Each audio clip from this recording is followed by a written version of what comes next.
మేడ్చల్ జిల్లా పోచారంలోని జీపీ లేఅవుట్లో అక్రమంగా నిర్మించిన ప్రహరీ గోడను కూల్చివేశారు హైడ్రా అధికారులు.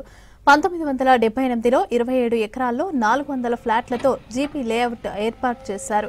అయితే అందులో ఓ వ్యక్తి 6.18 ఎకరాల భూమి తనదే అంటూ ప్రహరీ గోడ నిర్మించాడు. దీంతో ప్రజావాణిలో ఫిర్యాదు చేశారు సొసైటీ సభ్యులు.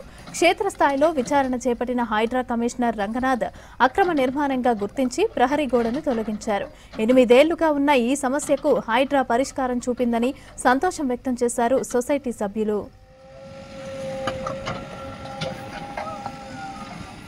విలేజ్ గట్కేసర్ మండల్ రంగారెడ్డి మేడ్చల్ మల్కాజ్గిరి జిల్లాలోని వెంచర్లో మేము 88లో వెంచర్ చేశారు. దీన్ని ఇవి బ్యాంక్ లోన్ల ద్వారా కొనుక్కున్నాము. కానీ ఈ పట్టేదారులు ఎవరైతే ఉన్నారో పాత పట్టేదారులు వాళ్ళు ధరణి ఎప్పుడైతే వచ్చిందో అప్పుడు దీంట్లో కొందరు అఫీషియల్స్ తోటి కుమ్మక్కయ్యి మళ్ళీ వాళ్ళ పాత పేరుని ఎక్కించుకొని ఈ లేఅవుట్ని మొత్తం కబ్జా చేశారు. సో ఇన్ని రోజులు మేము దగ్గర 7-8 సంవత్సరాల నుంచి కొట్లాడంగా మేము ఈరోజు సాధించుకున్నాం. మాకు రంగనాథ్ సారు హైడ్రా వల్ల మాకైతే మా ప్లాట్లు దక్కినాయి. ఈరోజు గోడ కూలింది, మీరే చూడొచ్చు.